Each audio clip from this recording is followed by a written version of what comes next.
હવે આગળ વાત કરીએ તો ઝાલાવાડના સુપ્રસિદ્ધ ચોટીલામાં ચૈત્રી પૂનમે લાખોની સંખ્યામાં માય ભક્તો જગતજનની ચામુંડાના દર્શને ઉમટ્યા।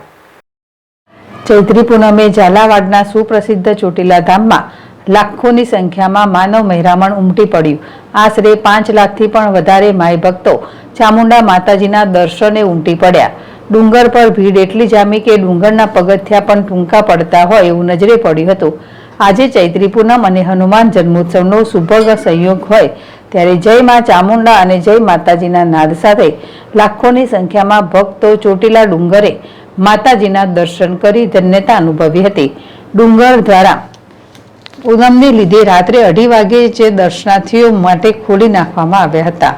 ચોટીલા દર્શને ખૂબ મોટી સંખ્યામાં માનવ મહેરામણ ઉમટી પડતા કોઈ અનિચ્છનીય બનાવ ન બને તે માટે લીંબડી ડીવાયએસપી સહિત ચોટીલા પોલીસ દ્વારા ચાંપતો પોલીસ બંદોબસ્ત ગોઠવી દેવામાં આવ્યો હતો। ચૈત્રી પૂનમને લઈને ચોટીલા હાઈવે પર વહેલી સવારથી ટ્રાફિક જામના દ્રશ્યો નજરે પડી રહ્યા હતા। જગદીશસિંહ ઝાલા, ZSTV ચોટીલા।